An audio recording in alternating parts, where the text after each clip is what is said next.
And here we are live, Illini guys. We are doing Eye on the Illini, talking about I guess, really nothing short of a fantastic win against Nebraska. What a bunch of just fantastic uh, plays by the Illini, especially down the stretch. Brad, why don't you walk us through kind of some of your thoughts walking out of the game here? I thought, um, man, I guess I would say that I thought Illinois showed so much resilience in this game. I thought that was the key. I thought this team showed that they can handle failure and come back, right? I mean, because bad things happen in games. I mean, you see this happen all the time where people will have we have a fumble and then they can't come back from it, or have a interception or whatever it is, a misplay on defense, a bad call. This team bounced back. I thought the halftime call, the no miss face mask in the first half was it was a 10 to 14 point swing potentially if that the way that turned out. And yet Illinois handled it. They bounced back. They kept grinding and battling. I thought also, you have, the Hank Beatty fumble, and then he comes back with three returns for 60 yards. Bryant and Franklin both have drops in key spots, come back, make plays. Pat Bryant continues to be one of the best wide receivers in the country. So you look at that, and I think Xavier Scott just makes play after play. They didn't, Rayola throws the ball downfield. They a couple blown coverages, short memories, right back at it the next, and then they shut him down the rest of the game. This is what you want from a team. This is what good teams do. They can handle adversity, battle through it, and find a way. I thought Luke Altmaier is fantastic. He looks like the Luke Altmaier we wanted to see when he arrived at Illinois. He's just been great. I don't know what I don't. There's not enough superlatives for how good he was played. He maybe had one play where he gets sacked from behind and fumbles. That's really it. I mean, that's his bad play for the day. So pretty impressive on the road in front of Nebraska's 90,000 people and their 400th consecutive sellout. I'm going to start with just kind of like a little downer, then I'll be uplifting again. Um, and Henry, today was tough for him. I know he's leaving tonight. For those who don't know, his sister passed away, and for him to be out there battling, for a line and win, and they've made strides. I mean, you go back to where they were last year. This is, in my opinion, a really good Nebraska team. I think they're going to go to a bowl game. I think they're good enough. But kudos to him because he made adjustments and his team played well. This game to me was so. I was concerned about so many Illinois things. Brad, I don't know what name you call them, but Illinois finds a way to do Illinois things. For example, the fumble with Luke Altmaier, I thought, man, this is bad. This is going to go south. And then the one thing that they didn't need at the end of the game was a penalty, a late hit. And I'll be honest, if I'm a Nebraska fan, I'm hot because that's a call that Illinois got. Typically, they don't get calls like that. They just don't because it goes against them, and then they find a way to lose the game. I like the different running sets that they gave Caden Fagan. I think if they could open up holes like that, or running to the left and right, set him up the middle, I think he could be a 100-yard rusher every game. You're not just going to run the ball up the middle in the Big Ten all the time. You can get away with it a couple times, but you saw how effective he is, and he's so hard to bring down an open field. And this is what Illinois brought Brett Bielema in for, guys. They brought him in to compete, win games like this, not get blown out. They've beaten two ranked teams this year. They beat Kansas, they beat Nebraska. Now when they go to Penn State, that's house money to me. Yeah, I thought this was a really a time that we could look at Luke Altmaier and say when bad things happened, he elevated his game, didn't let it bother him. I thought that was fantastic. And I really thought that the continual pounding of the ball, we really saw a Brett Bielema type of game where the running game became more effective down the stretch. And I think that's a really a testament to the offensive line because they really fixed a lot of stuff because that was a good set of defensive tackles that they did that against. And I also think you saw they got the ball to Fagan where he can do more with it. The only thing I get frustrated by is when you have Altmaier have to like read and hand out off the ball to Fagan, who's standing flat footed. after a second and a half. I just think that puts, and I've said this, you guys have had to listen to me for years, but I've said this since, back when Juice Williams had to do it, and I just like to hit the hole a little quicker than what that standing option does. But I thought Fagan did wonderful. And even, Valentine, when he came in, he gave him a little bit of wiggle and something to think about out there. It was really a team effort. Yeah, I think the running backs did a great job. I think having that depth, having McCray, Lawfrey had a nice run. McCray had some pounding runs. Fagan, Valentine, as we mentioned, those are all guys that, every guy did a great job. Every guy had their moment. And I think you mentioned this. We've talked about this for a while. Illinois is going to have to eventually be able to run the ball earlier in the game, I think. But they keep pounding the rock and they keep wearing teams down. This is the fourth game in a row where at the end of the game, Eastern's a different animal, obviously, but the other three games, they just wore that team down. In the fourth quarter, they're able to run the football consistently, gashing them for big gains over and over and over. That's Brett Bielema football. When they are able to run the ball in the first part of the game, then I don't even know what to say. I think this team could be fantastic because then they control the line of scrimmage. They control time possession. That was one thing that hurt them early in the game. Their defense on the field for 11 of the first 15 or 16 minutes. Illinois had that quick drive, and then Nebraska just had the ball. The defense was just on the field for I think it was 11 of the first 16 minutes. So that wears you down a little bit. You know what? When there was about 8 minutes to go in the game, I thought, okay, Brett Bielema's not giving this ball back because they've done that a lot. He's done a really, really good job of, I shouldn't say Brett Bielema, should be Barry Lonnie Jr. I like their offense. They'll run it and they'll throw it. They throw the out route patterns, which I think is great. It's hard to defend. And, I don't remember which one of you guys mentioned Luke Altmaier. I get the fact that, Dylan's the next Patrick Mahomes, whatever, but you got to give, Luke some credit, and I know my kids get mad at me when I say this because I'm bad luck, but this kid hadn't thrown an interception all year. He went on a roll in a hostile environment, and I'm sorry, Mike, I know he hasn't done it in a hostile environment, 90,000, and he was solid. He was just, and it's time to give him his credit, and he's grown. If you guys think about what he looked like last year compared to where he is right now, he's just a different cat. He looks totally different. He's calm, and the players really believe in him. I don't know the status of Franklin. It was good to see Malik Elsie get in to make a big catch. So, Colin Dixon is tough too. You talk about a kid that's making plays. There's some talent there. And Brett Bielema just mentioned he's going to call a bunch of high-profile recruits tomorrow after this game. So that's why it's important to win these games, because now you can do that. And I keep thinking to myself, when you look at the defenses that Brett Bielema has been associated with over his time, either as a defensive coordinator or as a head coach, why you wouldn't want to be a part of that? Because he is as consistent as death and taxes in terms of putting out a good defense. And what would happen if he had 5 or 6 5-stars on that defense?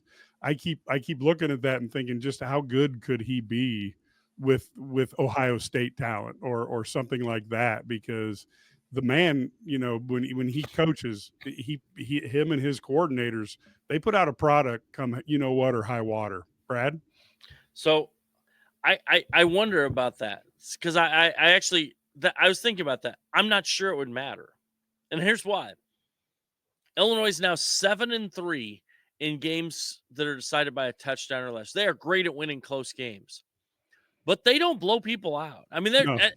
They don't play a style that's going to blow people out. So they have all these close games they have to find a way to win at the end, which is great because they're competitive, but they don't really they don't step on the throat of people very often. So this is a different animal. I think Brett Bielema would that happen? Maybe he would if he had Ohio State talent. But if you're just going to, run the ball over and over and over and not really throw it downfield a lot, I don't know how you blow people out. You know what I mean? So you know what I'm saying? So I don't know if that would correlate, but he'd win more close games than he even does now. But think about that. 7-3 in their last 10 games decided by a touchdown or less.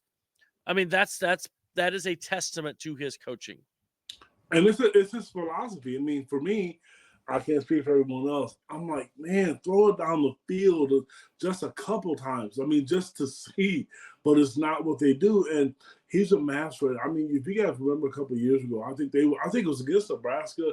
They held the ball for like 9 minutes or something like that, to win the game. He's just really, really good at doing it. I mean, people were texting me and calling me during the game. I'm like, I can't talk to you because I know what's going to happen.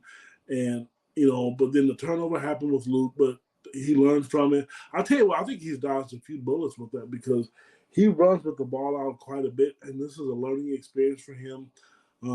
I give the Nebraska fans credit. I know they weren't sold on Illinois to begin with, and now you see all the positive stuff about Brett Bielema and his record and what he's done. Again, we're just talking football. This is a football podcast, but Josh Whitman has hired some really good coaches. I mean, these teams are competitive. Illinois, I just don't see a team beating them 63-0. I mean, I'm not saying it won't happen, but every year they get better talent. So I don't know, man. Yeah, I look at this and I just say, basically, Brett Bielema kind of plays the type of ball that Lovie Smith played in the NFL, where you keep them close, you don't lose the big game, and then you have a chance to win it at the end of every game. And I will say that I keep thinking as the line gets better offensively, we'll see a little bit more, coming from that Illini team. But I do think right now, as I look at what this team has got on the table, you're looking at a team now that with going 4-0, and Brad talked about this, is really probably going to be favored in the vast majority of these games, aside from Penn State, Oregon, and then we don't know where Michigan is going to be at that time, Yeah, but 5 of the 8 they should be favored for sure. Yeah, and think about this though. Rutgers has a cupcake schedule. That could be yet another big game for Illinois down the stretch that would be that could really matter. And you can go, people have postulated that 10-2 could get you into the playoff. And Illinois can look at this and if you beat the teams you're supposed to, it's possible. And you maybe pull an upset on Iowa, or excuse me, on Penn State or Oregon. Here's the thing: if they win at Penn State next week, beating Michigan isn't an upset. Then, right? You're staring 11-1 in the face, and a top 12 berth. I mean, I know we're way ahead of ourselves here, but that's what we do. That's what we're supposed to do, right? I mean, as the coaches, they got to focus on Penn State, but we can talk about all the other stuff because it doesn't affect anything. But I seriously though, this is a team that they have a schedule that sets up really well for them. Play Penn State, but then you get a week off, kind of regroup. Then you got Purdue and Michigan. I mean, they really have opportunities there for them to do well, to win 8, 9, 10 games. And I, yes, we're talking, we'd get outlandish, say top 10, top 12, whatever. But if this team wins 8, 9, 10 games, think about what that boost in recruiting is. So that means 2 out of the last 3 years win 8, 9, 10 games. Man, you're become a program that matters. It's going to sell more tickets. It's going to increase their NIL funds. It's going to make it easier to get guys in the portal when you need them. You're going to get higher ranked recruits. Everything goes well when this happens. Brett Bielema has really put this program on solid footing if they can just take care of business the rest of the season. At this point, you know what? It would be nice for them to get 8 or 9 wins. Just go to a bowl game. I mean, that's, huge and big in recruiting. High school recruiting is good. I know Brett likes to develop, but me, I like the transfer portal right now. I mean, I can't believe I'm saying that because I think it's a game changer. You look at the transfer portal right now and look at the guys that are key players for Illinois right now, with their linemen, and then you look at Luke Altmaier and Franklin. Those are guys that you wouldn't have if you didn't have a transfer portal that are older guys. So I like that. I think that's huge. But to me, just from a recruiting standpoint, I'm really curious. I want to call a couple guys tomorrow to see what their thoughts are on the game. I know a lot of them talk about call Nate Marshall. See if he Yeah. wants to reconsider.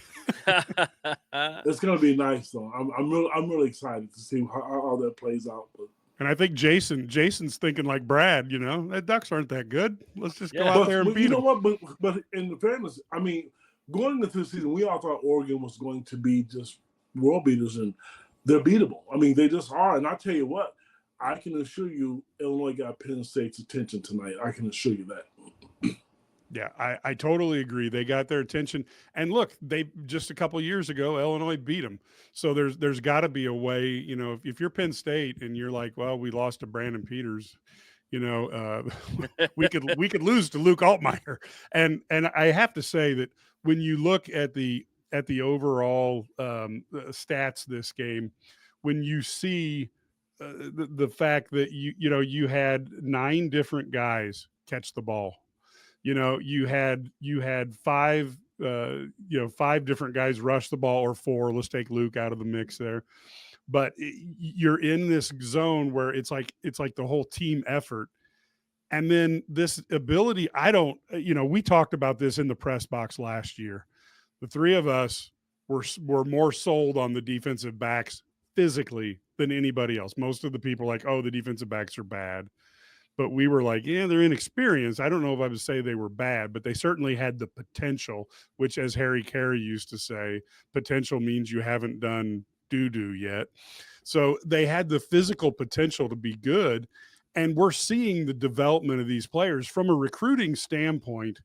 I am really trying to understand, like, if I'm a player and I want to go to the NFL and I see the progression of guys going from here to here under the Illini coaching staff, I start thinking about, well, maybe I go to Illinois. Red Grange wasn't just a football player, he was a legend. Discover the untold story of Illini great Red Grange in a new novel by Doug Vilhard called The Golden Age of Red.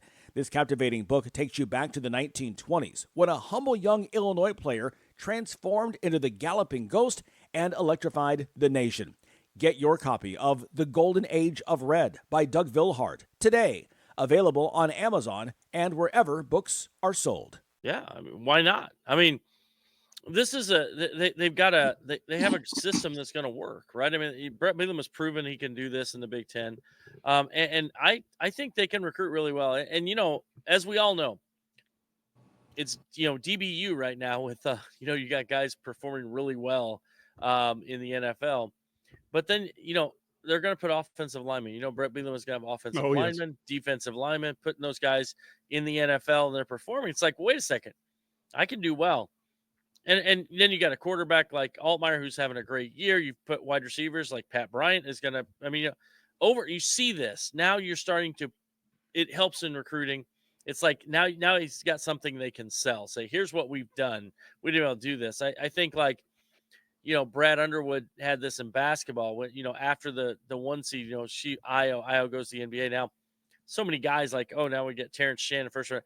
These guys are wanting to come play here now. These elite guys in the portal, European dudes, whoever it is, it's the same thing. This is, I think this is the same thing. And this is the same situation. Brett Bielema has developed this. And with the increased NIL, now guess what? You can bring in more guys in the portal. Well, the portal, like I said to you, it's huge for me. And I know, like I just mentioned earlier, I don't want to repeat myself, but Coach Bielema is definitely going to be in, with the recruits. And that's the future of the program. I mean, and why not Illinois? I mean, they're in the Big Ten. They have nice facilities, a great fan base. Now, I'll tell you what, can you imagine what it's going to be like if they go and win at Penn State? What Memorial Stadium will look like now if they go there? Because I know they're going to be competitive, but just the fact that they go there and then they come back 5-0, boy, that'll be amazing. Yeah, and I'll be honest with you, even at 4-1, if you're 4-1 and you've beat 2 teams ranked in the top 25, and maybe you had a close game on the road to a top 10 team, that's hard to feel bad about.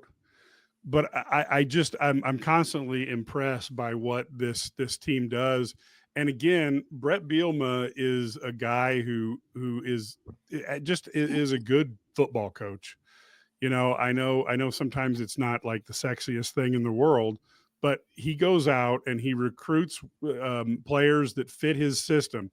And I've said for years that I think, as a guy who's hired people for decades, I think what Bill Belichick does better than any coach is he knows for every position what he needs for success. And then he just goes out and he finds it. He goes, well, I need a defensive tackle who can do this. And this big, Yeah. this strong.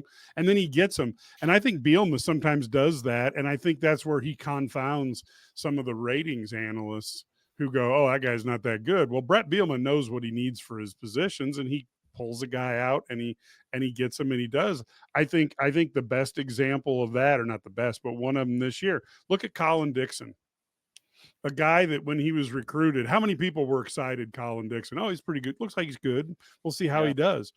This kid has just done nothing but perform and develop, and makes, and his play and his dedication in the off season to get bigger, stronger, and faster has made Brett Bielema look like he had a crystal ball.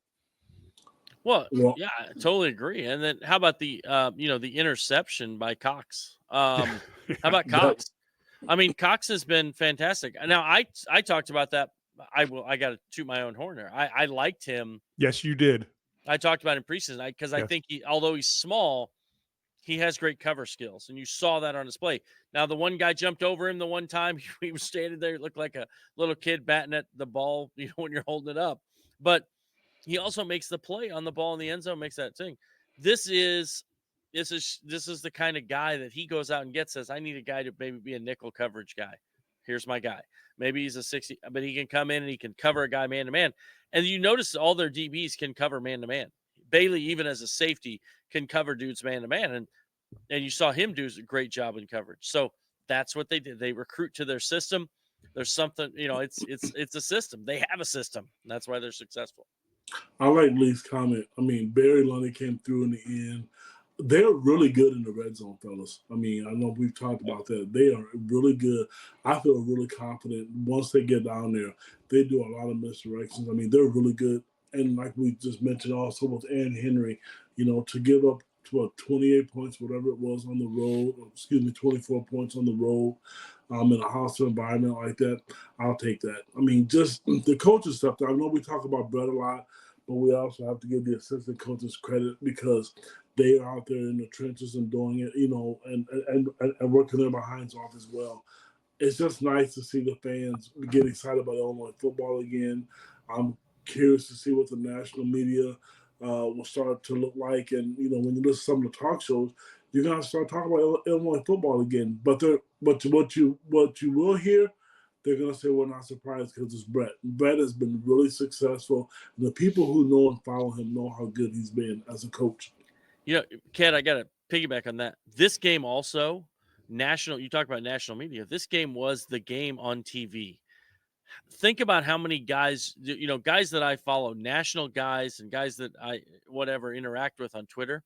So many guys talking about this game, what a great game was, talking about Illinois, talking about this, all that stuff. It just creates just so much excitement and so much energy and so much interest in your program. And recruits notice these things. I totally agree. I totally agree about that. And I do think, in the red zone, I got to be honest with you, it drives me nuts on a fourth down when you have the 4th down and 2 and you have the quarterback back in the shotgun. And so that was the great play. If there had been a camera on me when that 4th down and 2, I'm like, oh, great. They got him in the shotgun. I hate this. Touchdown. So, it works. And Lunny is just, he is really been pressing the right buttons right now. And I do think, with all the things that are going on, it was really nice to see this team overcome the face mask, overcome a really tough, a couple tough plays here and there that in the past might have had an Illinois team crumbling. And no more has that been the case.